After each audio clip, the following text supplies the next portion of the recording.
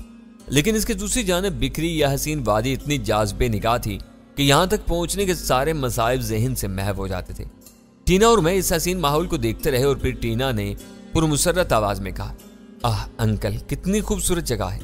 ہاں، افریقہ کا حسین ترین علاقہ، لیکن نہ جانے اس کے اندر کیا کیا ہو۔ آئیے آگے بڑھیں انکل، ٹینا نے کہا اور میں نے گردن ہلا دی۔ میں خوش تھا۔ تلانوس نے جس دنیا میں مجھے لے جا کر چھوڑا تھا اس نے تو بہت مختصر عرصہ میں میرے ذہن میں بیزاری پیدا کر دی تھی۔ اگر میں بھی پرسکون دنیا میں نہ آ جاتا تو کہہ نہیں سکتا تھا کہ میری ذہنی کیفیت کیا ہوتی۔ یا مصائب تھے لیکن اس کے ساتھ ساتھ سکون تھا، اور وہ ہنگامے نہیں تھے جہاں رہنے والے کسی کے دوست نہیں ہوتے۔ ایک طرح سے مجھے ماضی کا سکون مل گیا تھا۔ تہذیب نے جتنی ترقی کی الجھتی چلی گئی۔ انسان خود اپنے جال میں پھنس کر عقل کھو بیٹھا اور بے عقلی نے اسے دوسرے انسان سے متنفر اور سازشی بنا دیا۔ یا اس ماحول میں سازشیں نہیں تھی۔ ہاں، آگے کی بات میں نہیں کر سکتا تھا، آگے نہ جانے کیا ہو، اور ہم آگے بڑھتے رہے۔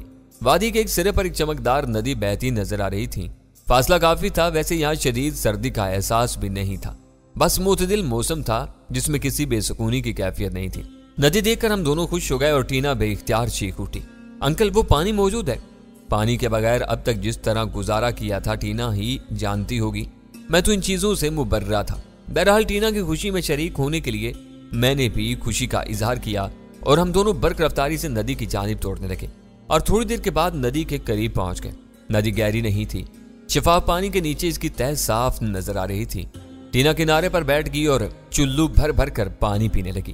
میں دلچسپی سے اسے دیکھتا رہا، پھر اس نے چونک کر میری جانب دیکھا۔ انکل کیا آپ پانی نہیں پیئیں گے؟ پی لیتا ہوں۔ تو پیئے نا، مجھے تو یوں لگ رہا ہے جیسے زندگی میں پہلی بار پانی پی رہی ہوں۔ یا پھر یہ پانی ہی شیریں ہے؟ شاید، میں نے مختصر کہا اور پھر صرف اس کے اطمینان کے لیے خود بھی تھوڑا سا پانی پیا۔ انکل کیوں نہ ہم اس ندی میں نہائیں؟ دل چاہ رہا ہے ٹینا۔ بے حد، ٹینا نے جواب دیا۔ ٹھیک ہے، نہا لو، میں یہاں بیٹھتا ہوں۔